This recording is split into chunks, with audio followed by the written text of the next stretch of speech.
Hello friends, welcome to the world of knowledge अल्फता classes. मैं हूं आपका दोस्त तारिश अमीन। फ्रेंड्स, जैसा कि हम प्राचीन भारतीय इतिहास की वीडियो सीरीज कर रहे हैं, इसमें हमने पहले वीडियो में प्राग ऐतिहासिक काल को संबंधित जानकारियां दी हैं। अगर आपने उस वीडियो को नहीं देखा है तो डिस्क्रिप्शन में मैं लिंक दे दूंगा, आप वहां से उस वीडियो को देख सकते हैं। आज का हमारा टॉपिक सेकंड क्लास है, तो सिंधु घाटी सभ्यता, हड़प्पा सभ्यता से संबंधित हम बातें करेंगे। तो आइए फ्रेंड्स, बिना देरी करते हुए इसके ऊपर एक अच्छी पकड़ बनाते हैं। तो देखिए, अगर आप बात करें सिंधु घाटी सभ्यता की, तो यह एक सुविकसित कांस्य युगीन नगरीय सभ्यता थी। मतलब फ्रेंड्स कि ये जो सभ्यता थी ये बहुत ही ज्यादा विकसित थी, व्यवस्थित थी। मतलब कि जो मकान थे वो ईंटों के मकान थे, साथ ही साथ बहुत चौड़े चौड़े रोड थे, नालों का इंतजाम था, सब सारे रोड एक दूसरे को समकोण पर काटते थे। तो इसलिए कह सकते हैं कि कैसी व्यवस्था थी, सुविकसित व्यवस्था थी। और कांस्य युगीन, लोग यहाँ पे कांसे का इस्तेमाल करना जानते थे, तो इसलिए इसको हम क्या कहते हैं, कांस्य युगीन। आपने इससे पहले पढ़ा होगा फ्रेंड्स कि इतिहास को 3 कालखंडों में विभक्त किया गया है। पहला है पाषाण काल, देन कांस्य युगीन, या फिर कांस्य युग, या फिर लौह युग। तो ये कैसी सभ्यता थी, कांस्य युग सभ्यता थी, इसलिए इसको क्या कहते हैं, कांस्य युगीन सभ्यता। और साथ ही साथ ये कैसी थी, नगरीय सभ्यता थी। मतलब ये नगर था, चूंकि यहां सब कुछ व्यवस्थित था, रोड थे, नाले थी, तो यहां पे इसको हम कह सकते हैं कि ये क्या थी, नगरीय व्यवस्था थी। और चूंकि नगरीय व्यवस्था थी, इसलिए यहां पे व्यापार को ज्यादा तरजीह दी जाती थी, तो यहां पे ज्यादा व्यापार होता था, तो इसको हम क्या कह सकते हैं, नगरीय व्यवस्था थी। तो सिंधु घाटी सभ्यता बेसिकली सुविकसित थी, कांस्य युगीन थी, और कैसी थी, तो नगरीय सभ्यता थी। अब अगर इसके आगे बात करें हम, तो लेखन कला का ज्ञान था इनको। तो इससे पहले की वीडियो में मैंने आपको बताया फ्रेंड्स कि जो सिंधु घाटी सभ्यता है उसको हमको कहां पढ़ना है, आदि ऐतिहासिक काल में पढ़ना है। तो भारतीय इतिहास को 3 कालखंडों में विभक्त किया गया है। पहला है प्राग ऐतिहासिक काल, देन आफ्टर आदि ऐतिहासिक काल, और थर्ड वन इज ऐतिहासिक काल। तो प्राग ऐतिहासिक काल उस काल को कहते हैं कि जिसपे ना कोई लिखित साक्ष्य मिले हैं और ना कि जिसको पढ़ा जा सका है। सब कुछ पुरातात्विक स्रोतों पर, उसका जो पूरा कहानी है वो सब पुरातात्विक स्रोतों पर आधारित है। लेकिन जो आदि ऐतिहासिक काल है इसमें लिखित साक्ष्य मिले हैं, लेकिन इसको हम पढ़ नहीं पाए हैं इस लिपि को, इसलिए इसको हम क्या कहते हैं, आदि ऐतिहासिक काल। तो सिंधु घाटी सभ्यता के लोगों को लिखने का ज्ञान था, वो लिपि इस्तेमाल करते थे, वो चित्रकला पे आधारित लिपि इस्तेमाल करते थे, जिसको अभी तक हम पढ़ नहीं पाए हैं। तो वैसी काल को हम क्या कहते हैं, आदि ऐतिहासिक काल कहते हैं, जिसको लिखित साक्ष्य तो मिले हैं लेकिन हम उसको पढ़ नहीं पाए हैं। तो सिंधु घाटी सभ्यता के लोगों को लेखन कला का ज्ञान था, लेकिन हम उसको पढ़ नहीं पाए हैं, इसलिए वो कैसा काल था, आदि ऐतिहासिक काल से संबंधित है। अब अगर बात करें तो जो भी पुरातात्विक स्रोत मिले हैं, जो सिंधु घाटी सभ्यता की जितनी भी जानकारियां हैं, सब जानकारियां कहां से मिली, हमको पुरातात्विक स्रोतों के आधार पर मिली है। तो पुरातात्विक स्रोतों के आधार पर अनुमान लगाया गया है कि वहां के लोग कैसे थे, तो शांति प्रिय सभ्यता थी। मतलब कोई भी चीज खुदाई करने के बाद कोई अस्त्र शस्त्र हथियार वगैरह नहीं मिले, इसलिए अनुमान लगाया जाता है कि वहां के जो लोग थे वो शांति प्रिय ढंग से आपस में रहते थे। दूसरी बात, चूंकि ये नगरीय सभ्यता थी तो व्यापार, ऑब्वियसली आप जानते हैं कि नगर में, शहरों में व्यापार को तरजीह दी जाती है, व्यापार ज्यादा होता है, कृषि पशुपालन वहां नहीं होता। तो सेम यहां भी होता था, क्योंकि नगरीय सभ्यता थी इसलिए यहां पे व्यापार जो क्या था, प्रधानता थी व्यापार की। अगर विस्तृत सभ्यता की बात करें, विस्तृत सभ्यता में हम राजनीतिक, सामाजिक, आर्थिक, सांस्कृतिक रूप से देख सकते हैं। तो राजनीतिक की बात करें आप, तो यहाँ पे अभी तक सब कुछ पुरातात्विक स्रोतों पर आधारित बातें हैं, इसलिए नहीं कहा जा सकता है कि वहां लोकतांत्रात्मक व्यवस्था थी या फिर राजतंत्रात्मक व्यवस्था थी, क्योंकि सब कुछ पुरातात्विक स्रोतों पर आधारित है। अगर सामाजिक जीवन की बात करें तो अब तक जितनी भी खुदाइयां हुई हैं उसके अकॉर्डिंग जो भी मिला है, जैसे कि आप पढ़ेंगे वैदिक काल में कि 4 वर्णों में विभाजित था पूरा समाज, लेकिन यहां पे ऐसी कोई जानकारी नहीं मिली है। लेकिन खुदाई के अकॉर्डिंग पता चला है कि जो भी शहर स्थल मिला है वो सब 2 भागों में बटा हुआ है, एक उच्च स्थल, एक निम्न स्थल। उच्च स्थल में बड़े बड़े मकान, बड़े बड़े स्नानागार सब मिले हैं, और निम्न स्थल में निम्न लोग मिले हैं, निम्न घर मिले, छोटे छोटे घर मिले, छोटे छोटे मकान मिले। तो इस तरह से कह सकते हैं कि 2 भागों में विभाजित था, जहां पे जाहिर सी बात है जो उच्च स्तरीय मकान होगा वहां पे धनी लोग रहते होंगे, और जो निम्न स्तरीय होगा वहां पे वो गरीब लोग रहते होंगे। तो इस तरह से आप कह सकते हैं कि 2 वर्णों में विभाजित था।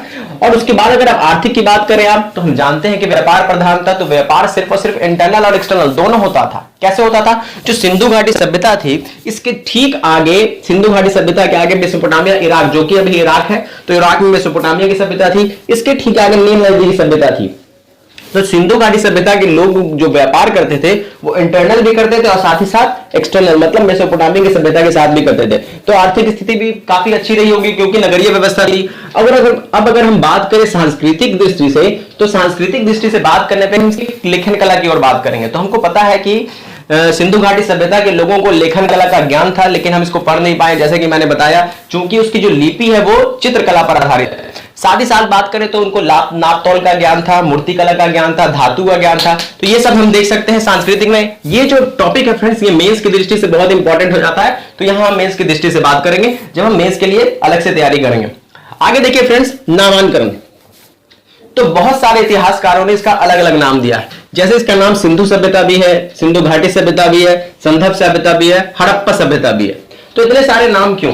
तो इतना सारा नाम चूंकि जो सिंधु घाटी सभ्यता के स्थल है 1500 से अधिक स्थल, 1500 स्थल खोजे जा चुके हैं, जिसमें से 900 स्थल कहां मिले हैं? भारत में मिले हैं। चूंकि इसका विस्तार जो है वो कहां है? भारत, पाकिस्तान, अफगानिस्तान, तीनों क्षेत्र में है।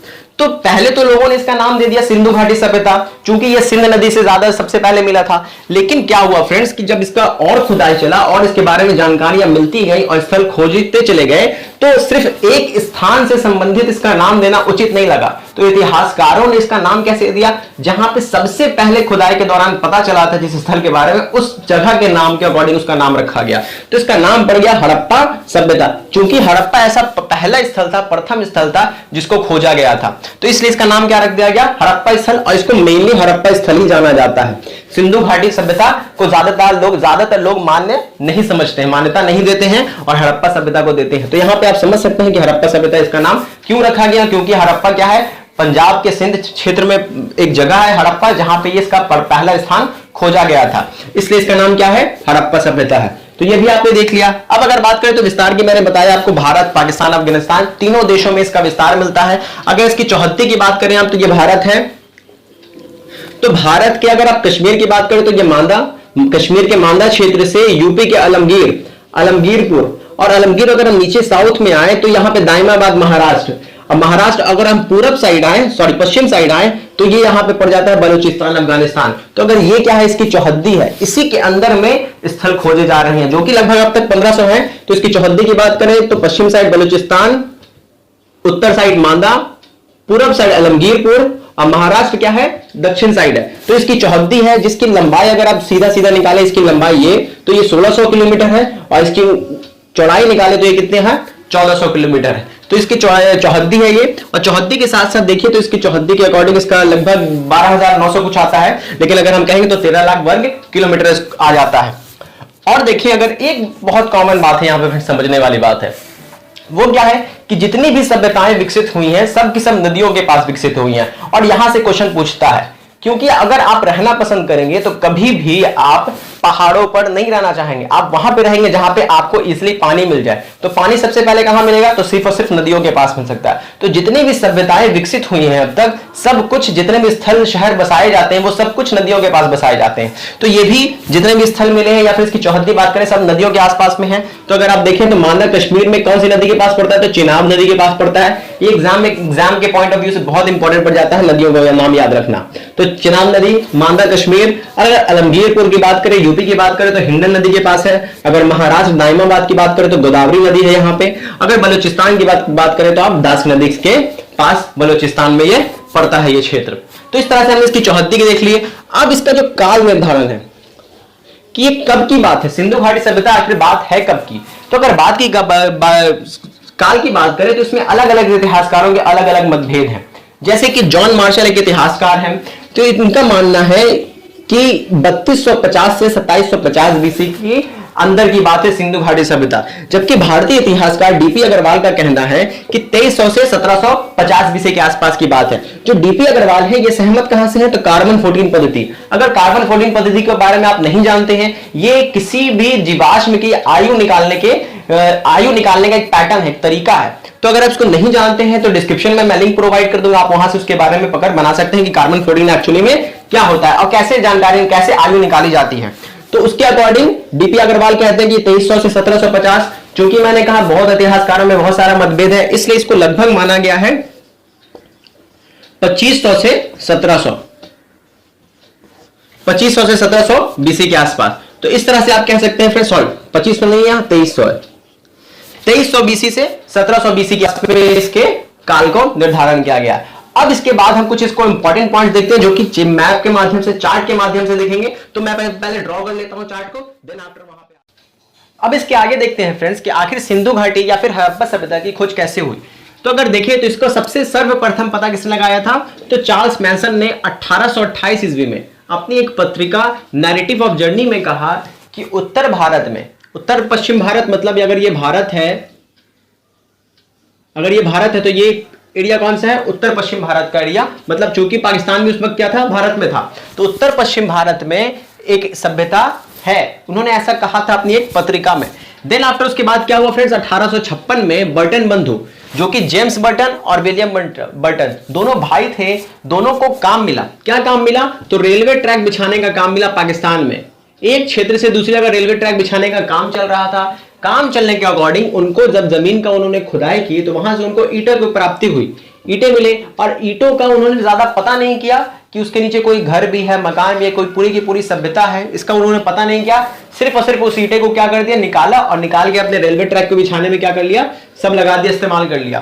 तो यहां पे उतना नहीं पता चला बटन बंधु को। उसके बाद अलेक्जेंडर कनिंघम की बात आती है, ये वही है फ्रेंड्स जिनको भारत के पुरातात्विक का जनक माना जाता है। तो अलेक्जेंडर कनिंघम 1853 से 56 में, इन्होंने पूरा क्लियर कट नहीं बता पाए कि एक्चुअली में कोई सभ्यता विकसित करती है।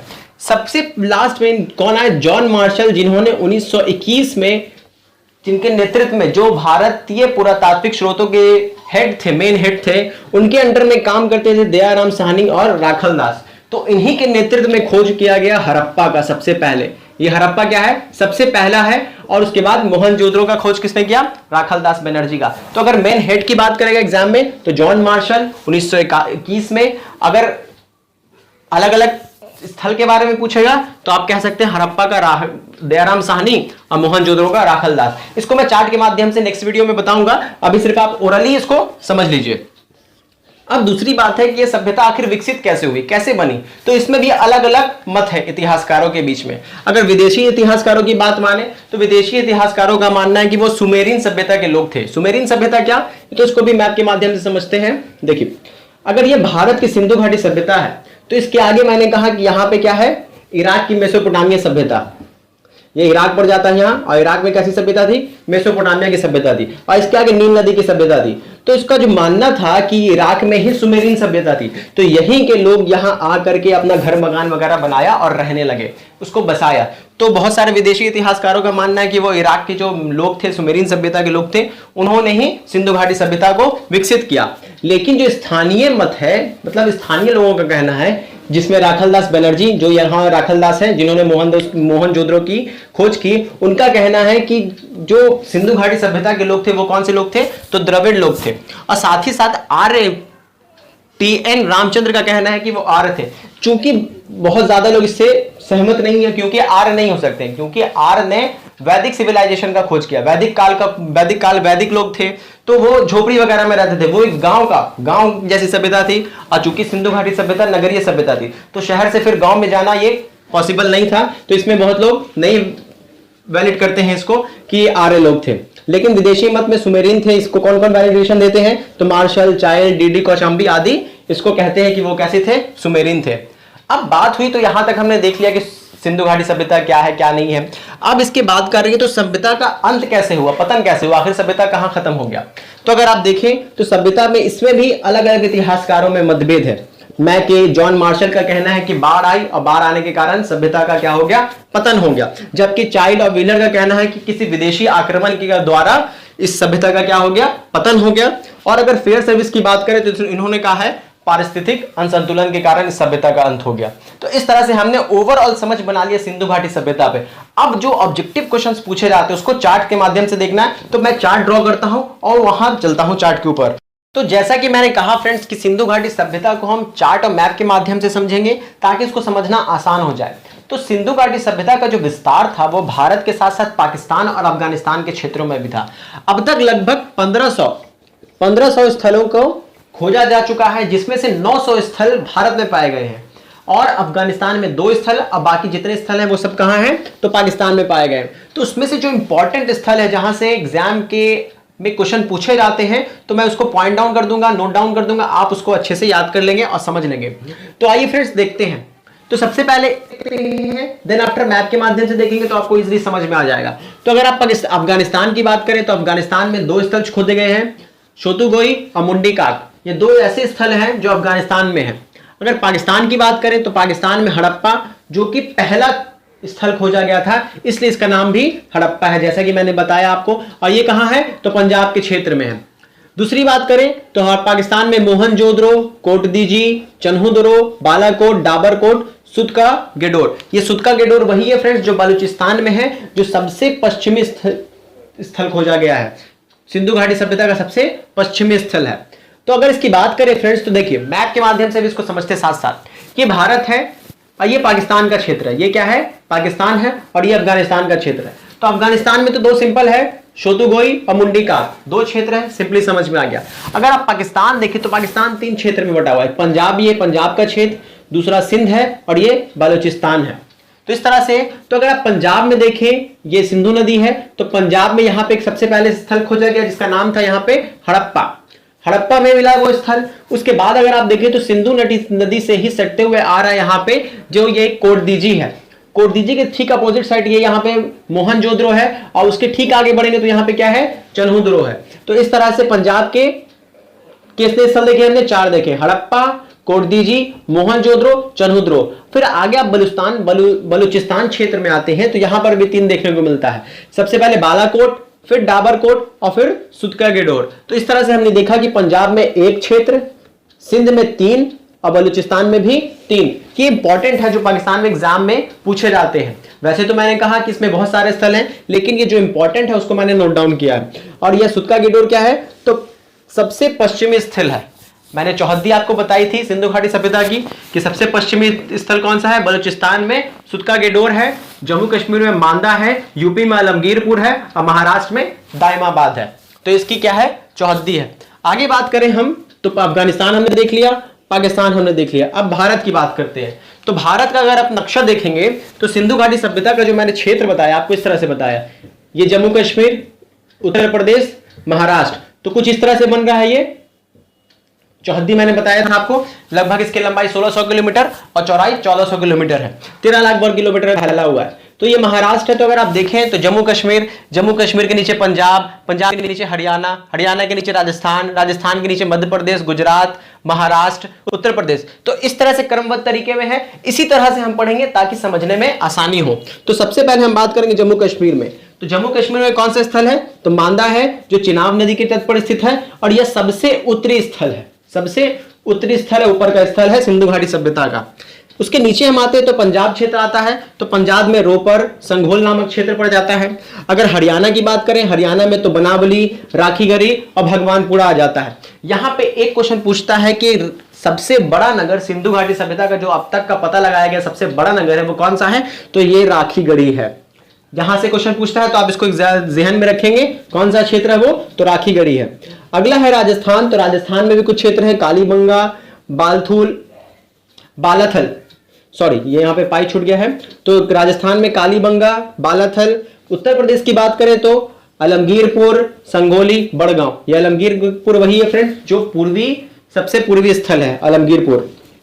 तो इस तरह से हमने यूपी में देख लिया। आगे बढ़ते हैं, महाराष्ट्र में देखते हैं।